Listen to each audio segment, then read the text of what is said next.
Hey everyone, welcome back to CyberSip. I am very pleased and honored to have back on the podcast Bill Haber. Bill is the co-founder of TEKRiSQ. Welcome back, Bill. Thanks, Kevin. Great to see you. It's great to see you too. We are going to talk today, Bill, about why you absolutely must do a risk assessment in 2024.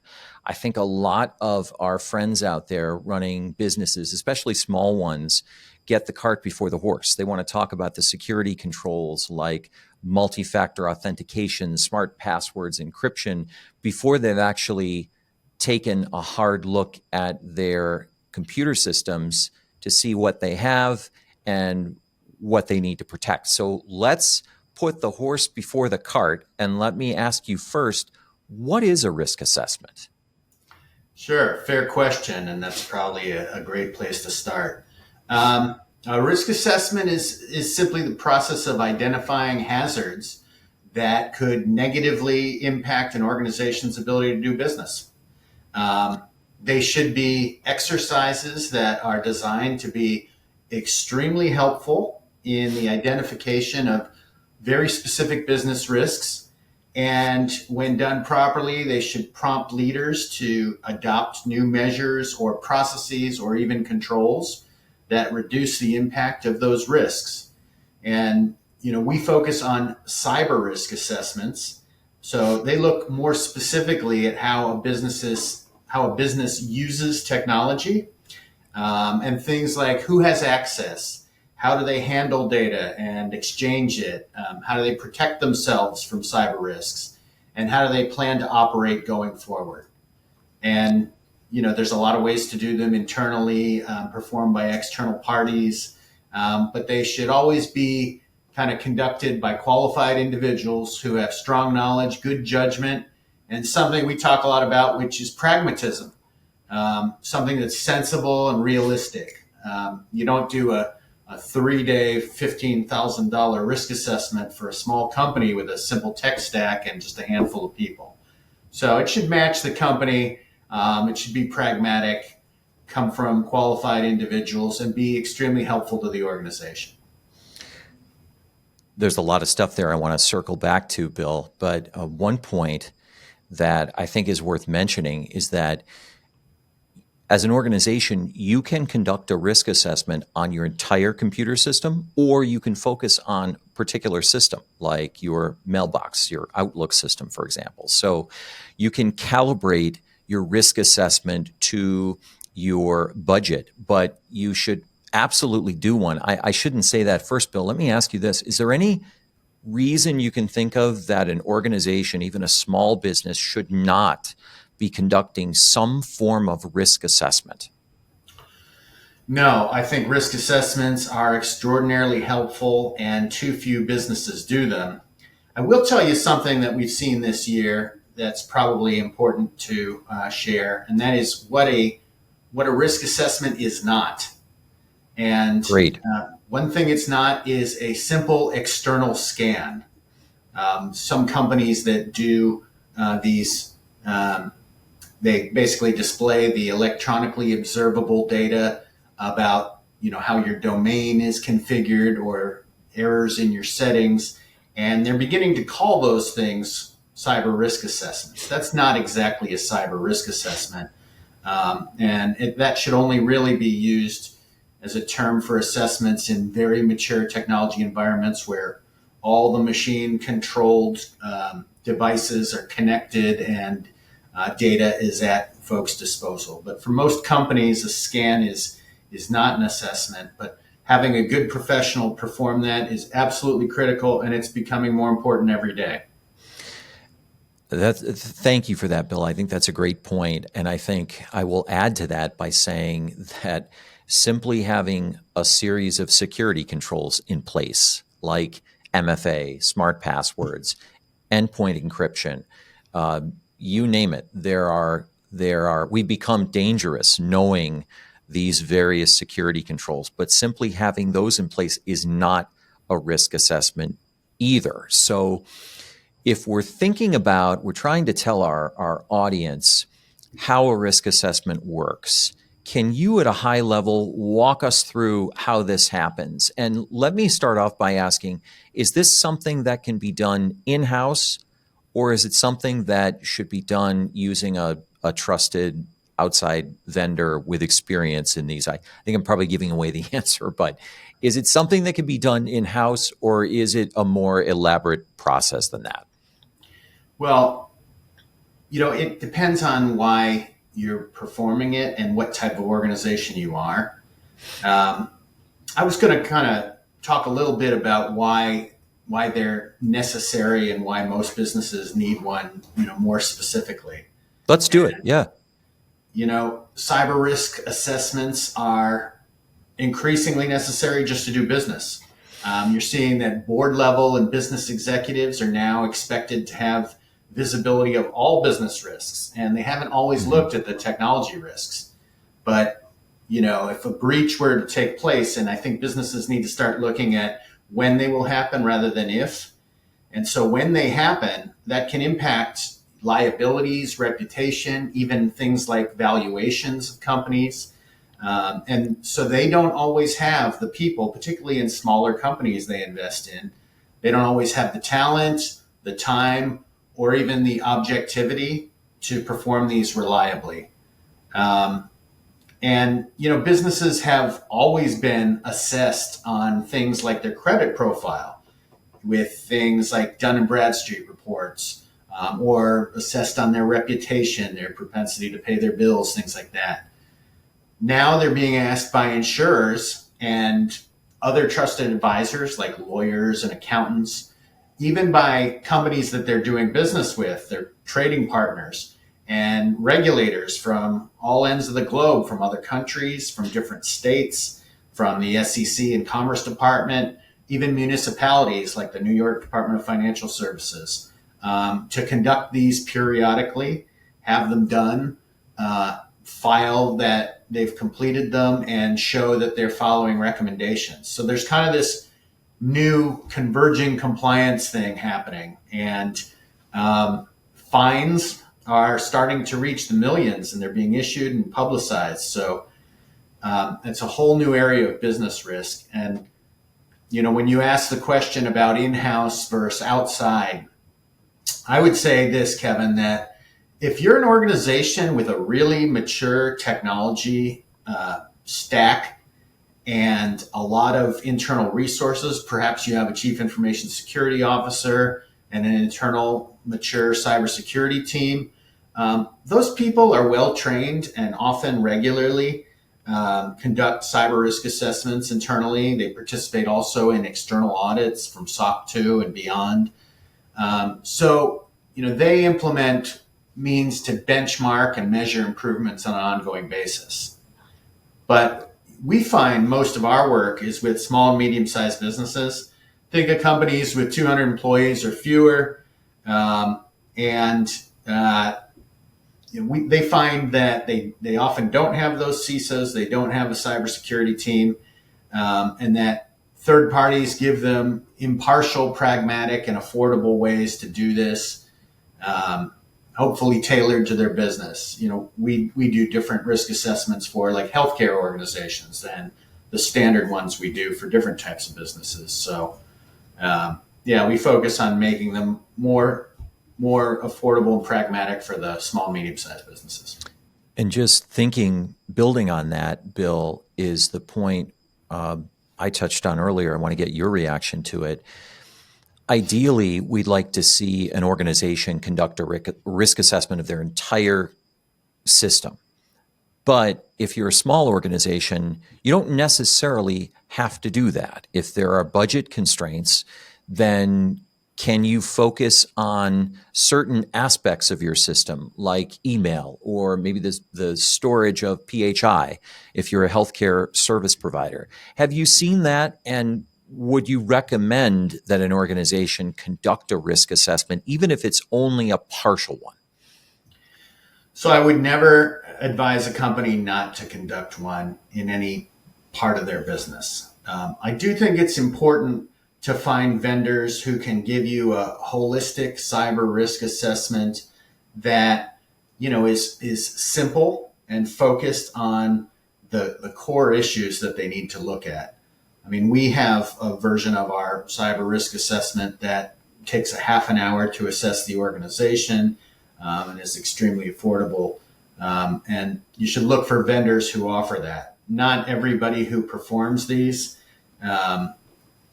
is focused on making them accessible to everybody.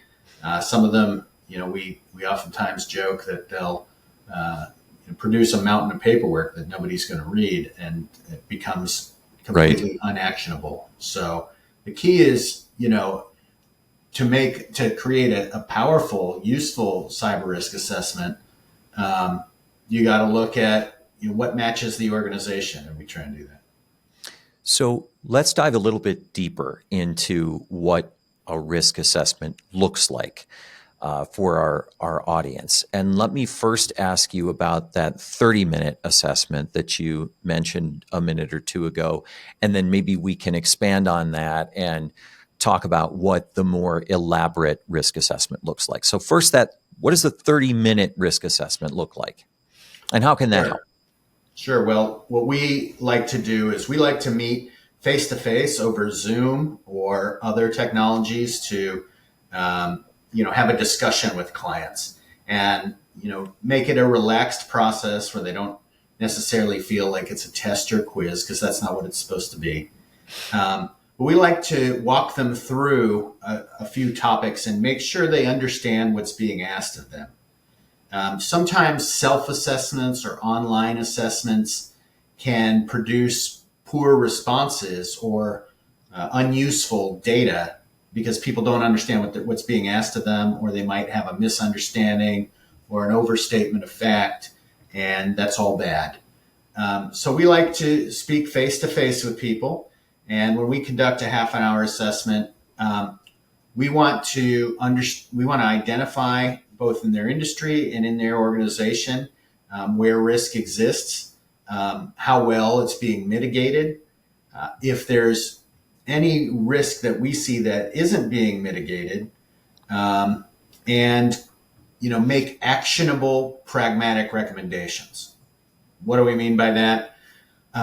That's typically understanding where issues exist and then following up with a set of recommendations that are appropriate to their organization, and maybe simple things like you mentioned earlier, enforcing MFA administratively. That's something that anybody can do fairly easily. They don't necessarily need to have any technology assistance to do that. And we even often give folks instructions on how to do that. Potentially, we'll request that they look at more significant security controls. This can be things like endpoint detection and response, which to obtain insurance and protect the organization are becoming more and more useful and popular. Encryption tools, using MFN or VPN broadly across the organization. And oftentimes we'll look at an organization in terms of what are their policies and procedures. Are they even in place? Do they have documented policies? And do they tick the right boxes that people expect to see in an organization? So we might recommend that they go and find vendors, or some of those things we do, a lot of those things we partner with. But we will recommend that they put some of those policies and procedures in place. And that's also can be critical to obtaining the right insurance coverage. Right, as we're talking about risk assessments, not only for the purpose of obtaining and maintaining your insurance, but also to protect your data, protect your dollars. We're seeing a lot of funds transfer fraud, and also to limit liability. So, it's not a question of whether you'll be attacked, it's a question of when. And if you have an organization that suffers a data breach, you have to disclose that breach to affected individuals. You have to report it to the attorney general, or in some cases, more than one attorney general. There are often investigations and data breach class actions.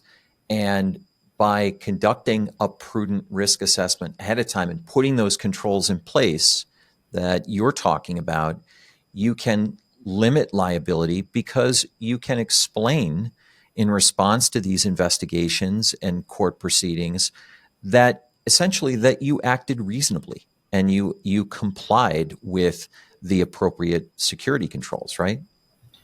Yeah, that's absolutely right. And sometimes it's just a matter of in those processes and procedures, noting that in the event of a breach or some incident, that there are compliance issues to follow up with. There are notification rules.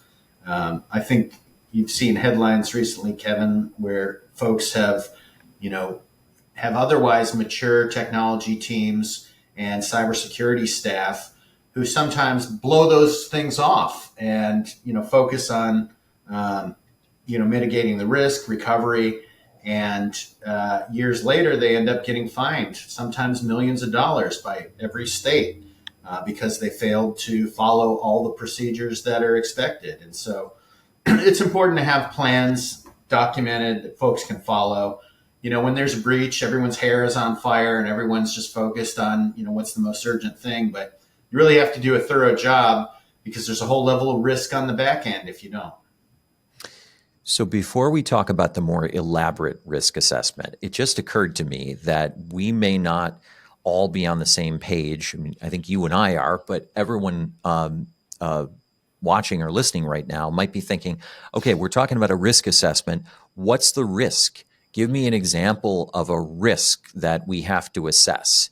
So let's talk about that now. And I guess I'll start off and then I'll let you run with it. One that we see is the risk of business email compromise. And when we're thinking about these risks, Bill, maybe tell our audience, we're not just thinking of risks academically. We're evaluating those risks for gravity as well. So there may be risks that you have in your organization, but there are risks of different levels. A ransomware attack, for example, might pose an existential risk, whereas some risk of upgrade in hardware or software has less of a risk. So I hope that makes sense. I'll turn it over to you. If someone's listening and thinking, okay, I've got to do a risk assessment, but how do I decide what my risks are? How do you address that? Well, we'll look at things like, so you use business email compromise as an example. That's increasingly something that's impacting small and medium-sized businesses. So when we perform risk assessments, we'll ask people, how do you use email? What do you have in place? Are you doing anything to block or mitigate the risk of receiving phishing attempts or business email compromise where deception's involved, where your employees who oftentimes it's the employees who are fooled or tricked into clicking something or exposing something. So what do you put in place? Do you have anything in place? And oftentimes, they'll say, oh, well, we have some spam tools or email filtering, which can be very useful. Certainly is better than nothing. We like to look for, are you training your employees? And are you educating them on things like business email compromise and phishing and how people do it? Are you blocking new domains? DNS blocking or DNS filtering is a common tool that's used to prevent that. And we'll look at anything that they may be doing to minimize that risk. And if they aren't doing anything or are doing very little about that, and they have, a large employee base or a lot of folks, interacting on the phone or operating using email, which many companies do, that's something that needs to be called out. So I hope that's a good example.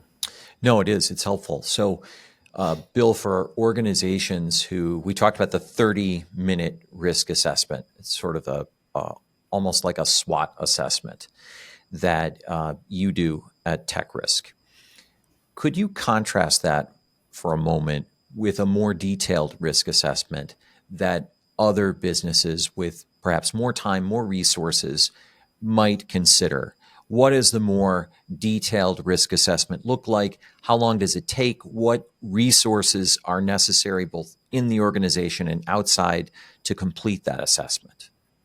Sure. So there's no shortage of, large enterprise risk assessments that often find their way into medium-sized companies that can be performed over months, can take a segmented view of each part of the organization, talk with multiple appointed individuals, and go through what we regard as a lengthy set of questions and answers that most individuals don't have that data at their disposal. So they can take months and cost tens of thousands of dollars. And at the end, sometimes they produce, a copy of what looks like War and Peace written in Sanskrit that doesn't always find its way into, the actionable space where the management team and the boardroom make real decisions based on it, because it's essentially just getting through a large homework assignment. But large, mature organizations with CISOs sometimes have those performed. They often do them themselves. One of the reasons why we've brought our risk assessment process forward is we have some experience working with organizations who perform those. And it's often really clear what the most pragmatic cyber risks are that where action needs to be taken in specific areas. That can happen, very quickly even in these lengthy risk assessment processes. You can see what organizations need to do. But yeah, there's certainly companies that can do those over months, weeks, days, and we've kind of brought the cyber risk assessments that we do down to, from that half-hour risk assessment to a 90-minute enterprise assessment we do, and about an hour for healthcare organizations, where we kind of just look at, the most pragmatic things and make recommendations that are actionable. So, nobody's that distracted, and folks can get that out of the way and plan on doing that on a regular basis. So when you complete that 30 to 90-minute process, you get some results. And what happens next? How do you take what you've learned, what you and the organization have learned, and translate that into actionable steps? Sure. Well, we produce a couple of reports that are really useful to a number of folks, but particularly the companies that we're assessing. We'll produce an executive summary, and we think it's really important to strip a lot of the technology and cybersecurity jargon out of that and focus on business outcomes and plain business language. People can relate to that, and it just calls out, we actually highlight them with red text and say, these are the things that deserve attention, and here's why they impact your company. And we recommend that you do the following things, either from a solution standpoint, from a configuration standpoint, like configuring MFA, or put some policies and procedures in place. And then we sometimes are able to propose some of those solutions, or we'll refer folks in some cases that can help them to take those actions. And we'll also create cyber risk reviews that are a little bit more comprehensive, a little bit more techy, and even accompany those with things like insurance applications and supplements, like ransomware supplements and other things. Because often the folks that we're working with are seeking to insure their organization. And once they have the assessments done and maybe take a few of these actions, and we'll revise that reporting and then help them use that in their insurance submissions, which can be really useful. I think underwriters like seeing that a third party has taken a look at this, has made some recommendations, and the companies have responded to it. So we kind of bundle that all into a process at TEKRiSQ. But other folks have different processes. I think making it actionable and helping folks to correct these issues when they identify them, is really important. As long as, you're not asking them to do something that, is beyond the scope of what they're really going to do. Cybersecurity, especially foundational cybersecurity, it shouldn't be a headache, and it shouldn't break the bank. It should be done incrementally and throughout the business cycle to make improvements and show progress and become more sophisticated over time. Very interesting. No, that makes perfect sense. And it leads me to this question, Bill. When you're in the recommendation phase of a risk assessment, how do you explain or justify the recommendations that you have? Let's say, for example, there's security controls, and we talked about some of them earlier: MFA, endpoint detection and response. There are other examples. On one hand, we know there are heavily regulated entities in the financial industry, in the healthcare industry, that may be subject to federal laws in healthcare, for example, HIPAA, high trust, high tech. But let's say we're dealing with a small to medium-sized manufacturing company, not subject to financial regulations, not subject to healthcare regulations. How do you go about determining which controls, for example, to recommend? And how do you explain to the CEO of that company that these are things you need to do, even though there isn't a law somewhere that expressly requires you to do it? Yeah, great question. So, Kevin, it can be very subjective, and depending upon what people do in the course of their day and what they have access to. If it's a manufacturing organization and they're doing some type of highly skilled manual manufacturing, that's one set of concerns. If they use industrial control systems and software that is used broadly across an organization, and they don't have the proper cybersecurity controls in place, we know that vulnerabilities are sometimes exploited in those systems. So if we discover that, we'll make a whole different set of recommendations about what they need to do to protect folks from accessing those systems. I just saw the other day that there's an attempt to breach a number of wastewater management systems widely deployed in the United States that an Iranian organization is behind because they're seeking to make Israeli manufacturers look bad in the eyes of U.S. businesses.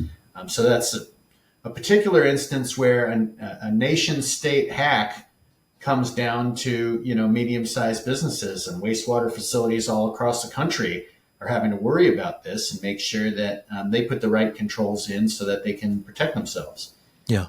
So it's discovering what are they using, who has access to it, and how are they protecting that access. Sometimes there's not very complicated systems in use, and there's some basics that we'll recommend. Other times, there can be significant risks, and we'll call them out and explain what we think they should do to get themselves out of the crosshairs. Right. And I think from a legal standpoint, I'll just add that even if you're not a regulated entity, a financial services company or a healthcare company, if you have data of individuals, you're obligated to protect that data.